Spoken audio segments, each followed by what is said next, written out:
मोमिनो, तुम पर रोजे फर्ज किए गए हैं जिस तरह तुमसे पहले लोगों पर फर्ज किए गए थे, ताकि तुम परहेजगार बनो। रोजों के दिन गिनती के चंद रोज हैं, तो जो शख्स तुम में से बीमार हो या सफर में हो तो दूसरे दिनों में रोजों का शुमार पूरा कर ले। और जो लोग रोजा रखने की ताकत रखें लेकिन रखें नहीं, वो रोजे के बदले मोहताज को खाना खिला दें। और जो कोई अपनी मर्जी से ज्यादा नेकी करे तो उसके हक में ज्यादा अच्छा है।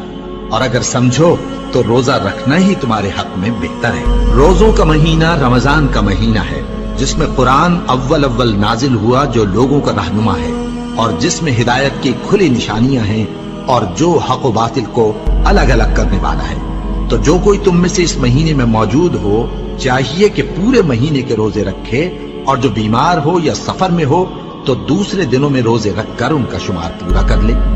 अल्लाह तुम्हारे हक में आसानी चाहता है और सख्ती नहीं चाहता।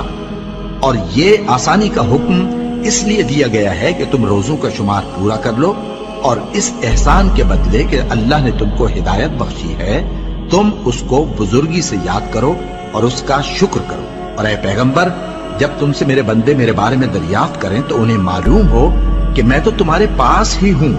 जब कोई पुकारने वाला मुझे पुकारता है तो मैं उसकी दुआ कबूल करता हूं। तो उनको चाहिए कि मेरे हुक्मों को माने और मुझ पर ईमान रखें, ताकि नेक रास्ता पाएं। रोजों की रातों में तुम्हारे लिए अपनी औरतों के पास जाना जायज कर दिया गया है। वो तुम्हारी पोशाक हैं और तुम उनकी पोशाक हो। अल्लाह को मालूम है कि तुम उनके पास जाने से अपने हक में खयानत करते थे, सो उसने तुम पर मेहरबानी की और तुम्हारी हरकत से दरगुजर फरमाई। तो अब तुमको इख्तियार है कि उनसे मुबाशरत करो।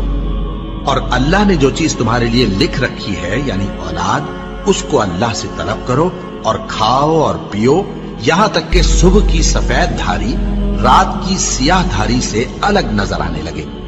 फिर रोजा रखकर रात तक पूरा करो। और जब तुम मस्जिदों में एतकाफ बैठते हो तो उनसे मुबाशरत न करो। ये अल्लाह की हदें हैं, इनके पास न जाना।